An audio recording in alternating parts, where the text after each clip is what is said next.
Live.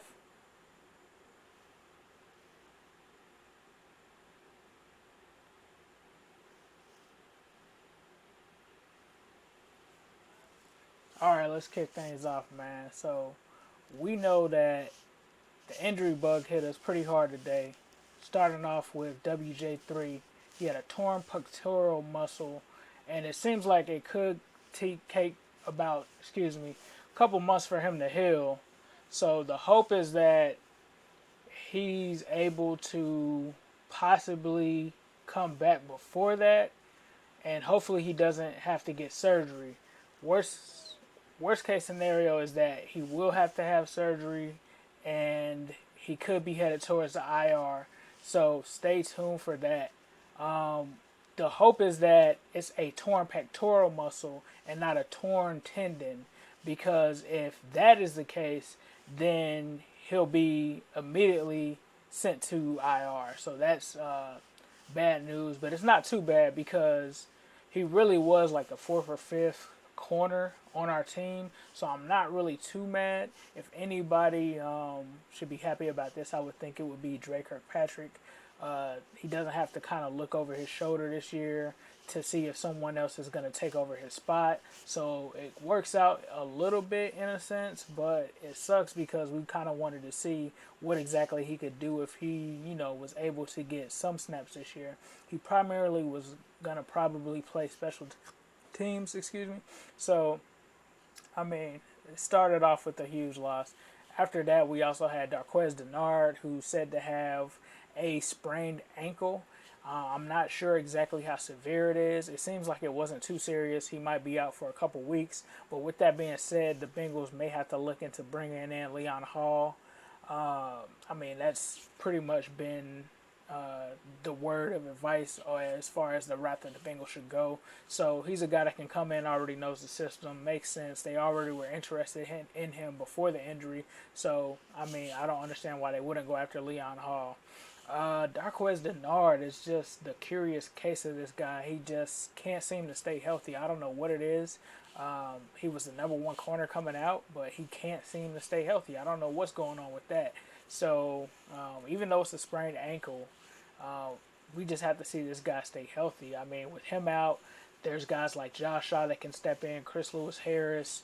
We're definitely running a little thin with two guys out. One guy we can handle, and it seems like Denard will be back. So hopefully we can go out and sign a guy like a Leon Hall and solidify that position once again. We also had an injury to Tyler Kroft. This kind of hurt because our tight end position is kind of slim. Uh, from what I hear and what people have said, is CJ Uzoma seems to be the better tight end of the group in training camp so far. So I'm not too surprised that he's doing well. But what concerns me about him is he doesn't have too much experience with blocking. So that's what I'm worried about with Tyler Kroft being out. He was kind of our blocking specialist. I look to see the Bengals kind of mix in CJ Uzoma as well as Ryan Hewitt, who was just recently extended today. So Ryan Hewitt could be a guy that could step in and also take snaps there and kind of lessen that impact if Cross has to miss games. He has a hyperextended knee, so it's not too serious, but he could miss a couple weeks. So he has an MRI, according to Jeff Hobson, scheduled for tomorrow. So we'll see what's going on with Tyler Kroft, but it's just a crazy day with injuries. And then Sean Williams is out with an undisclosed injury. There's no telling what's going on right now. We let Reggie Nelson walk, which some of us in the jungle weren't on board with, but it had to happen. But now they're starting to transition Josh Shaw into that safety role, and he's looked pretty good, and he's also a candidate that could move back into that corner role as well. I believe Coley Harvey said that he already started working with the third team defense at corner. So Josh Shaw's another guy. That's the good thing about the Bengals drafting so many guys that can play multiple positions, is the fact that we can grab guys when injuries like this happen and occur and move those guys right into position without any delay or any drop off. So Josh Shaw was pretty solid last year. from when I watched him. So I'm excited to see him be able to act as a band-aid in both roles. I kind of wanted to see what Sean Williams can do. It's not known exactly the extent of his injury. So I would say we might get a huge dose of Josh Shaw and Deron Smith, possibly. No telling. Also, Cody Core had a foot cramp the other day. Jake Kumerow had a huge blow with a hamstring injury. And for you guys that are unfamiliar with hamstring injuries, I've had one myself in high school. And hamstring injuries are actually pretty tough because you never really know exactly when you're fully healthy. So he could go out there thinking that he's healthy, just like I did in high school, and start to practice and then end up re-aggravating that muscle and tearing the hamstring again. So this is a very serious industry for Jake Kumerow, who's already on the thin line with the wide receiver competition picking up with Erickson, with the guy. So it's going to be very interesting to see how this injury impacts the wide receiver position, because Kumerow was a guy I kind of looked at as a lock to be able to step into that receiver position and be able to kind of put a grasp on solidifying one of those spots. So Kumerow is a huge loss for our team in that aspect. Moving on, I'd probably say let's move on to some of the bright things. I mean, we have somewhat bad news. Yeah, there were some injuries, but they weren't as devastating as they could have been in a sense. I'm just kind of trying to look with the glass half full kind of perspective on it. But we re-signed Ryan Hewitt, which I assumed was going to be the next guy in line for a contract. Not surprised there. 3 years, $7.5 million. Not really surprising. A solid player. He's our H-back, which means that he can play fullback and tight end. We kind of noticed how important he was last year when he was injured, and we had to throw Jake Fisher in there. So throwing Jake Fisher in there, you kind of saw what exactly Ryan Hewitt brought to the table and how important he was. Some people also noticed and said that it seemed that Jeremy Hill wasn't able to find as many holes with Fisher back there as he did with Hewitt. So this is a great signing, great value, a guy that came on as a college free agent, a guy that's going to pay off dividends, a guy that's going to help with this Tyler Kroft situation that we have going on. So I think that he's a great signing. Also, Tyler Boyd, my boy, I told you guys about this guy, is already catching on. He's making moves in camp, breaking Dre off. He's breaking every corner off. I mean, he's a smooth guy. Cadillac called him, they call him the Cadillac. Pac-Man Jones nicknamed him that because the guy is smooth. I mean, what can't Tyler Boyd do? He's out there throwing balls. To me, he's more of a mix in between Marvin Jones and Mohamed Sanu, and he's a guy that's going to have an immediate impact this year. Another big guy that we all were big on is Andrew Billings. Andrew Billings and Pat Sims reportedly are stuffing up that middle, and it looks like they are going to be a force to be reckoned with.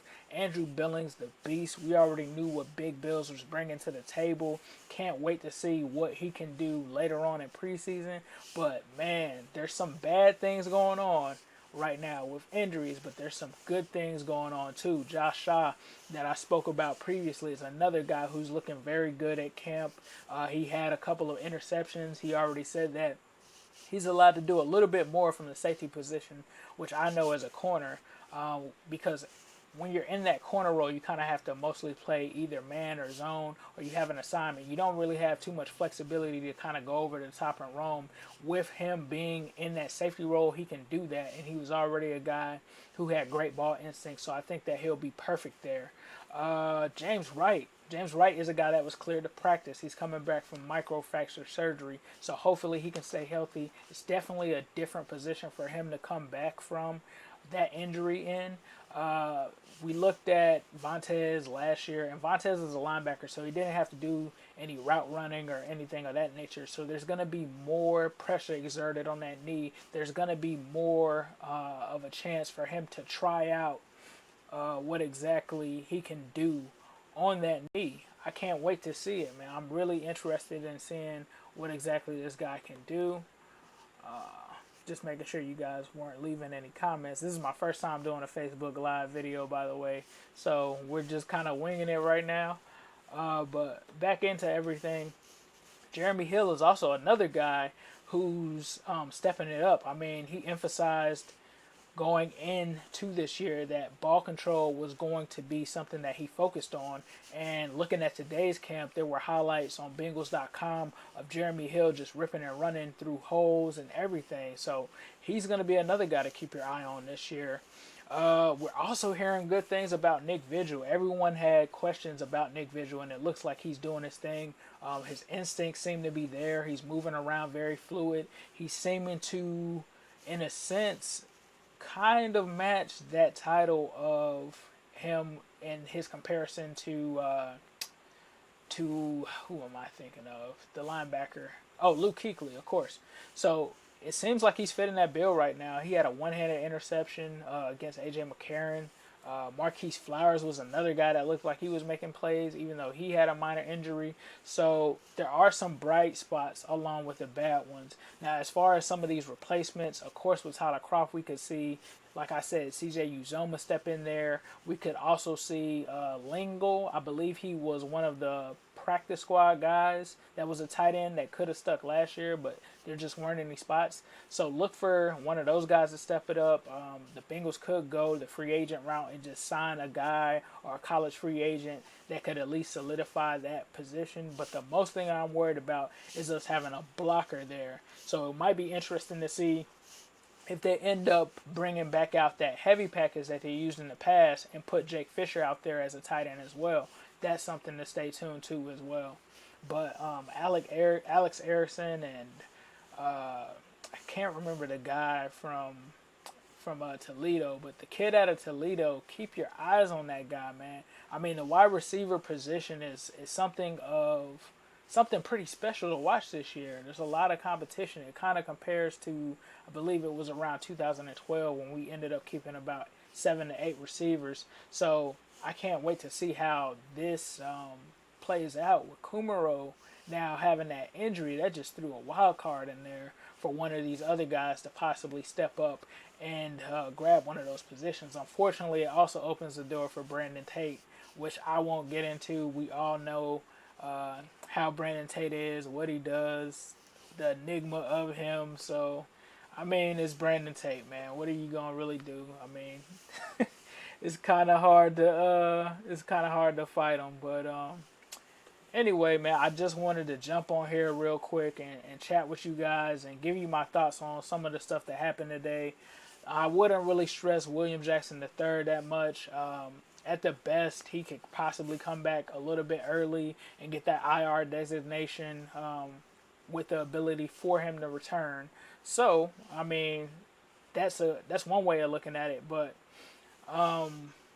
one thing that could happen this year, which is interesting because they actually just changed the way that you can use this IR tag, and what you can do this year is you can wait, I believe, if I'm not mistaken, all the way up until week 8.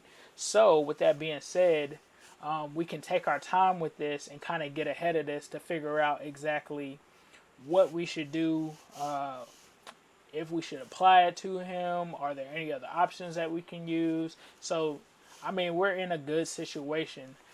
Some of my friends earlier from the Bengals Real Talk group were saying that they thought that we should possibly use that designation on him. I would say just pump the brakes first to see how things go, really, because I mean he's at a position where this guy really would have just been a special teamer this year.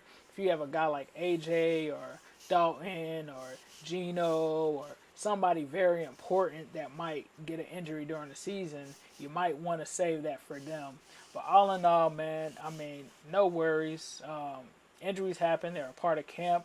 We were lucky to evade them last year, and luckily some of those other guys that I named, like Kroft, Denard, Kumerow, and a couple of the other guys like Sean Williams, even though we don't know what exactly is going on, it looks like those guys were able to dodge the bullet. So with that being said, I'm going to figure out exactly how to use this because I love to interact and talk with you guys on here, and I want to start doing segments on Facebook and on our Facebook to incorporate you guys and kind of get your thoughts and get my thoughts, so that way you guys don't have to wait all the way until the next episode comes out, and we can kind of come on here and meet together and talk. So with that being said, man, y'all let me know, man, what do you think about today's camp? Obviously, it wasn't pleasant for any of us. I got a text this morning. As soon as I looked down at work, I was just like, wow, this our luck with corners, well, first round corners, and keeping them healthy. I don't know what it is, guys. So hopefully, we'll be able to wrap things up. But the Bengals are off tomorrow, in case you guys didn't know. So they are off. I believe they come back the day after tomorrow, and I'll make sure that I hit you guys with this next episode. Look for it between Saturday and Sunday, and I'll go further in depth on some of the things that I talked about. But look on the bright side. The Bengals are still making great signings. Tyler Boyd is taking off in camp. Andrew Billings is taking off in camp. Apparently, Chris Lewis Harris is doing his thing too. So there are some bright spots. I really want to see what CJ Uzoma is going to do. But with that being said, I'm going to go ahead and end this. And thank you guys for staying tuned and being involved. And I guarantee that I'll figure out how to work this thing on my next live stream. I just wanted to kind of see how this would really work. But I'm having a hard time, it seems like, pulling up you guys' comments. So once I figure out how to do all of that, man, it's going to be on like Donkey Kong. But hey, like I said, guys, just relax. It's the first day of camp. Let's knock on wood that there aren't any more injuries that are going to occur. But this is football. It is a contact sport, so I understand that there is a distinct possibility of that happening. But with that being said, who dey? I'm out. It's your boy Ace. Stay tuned for our next episode of New Stripe City.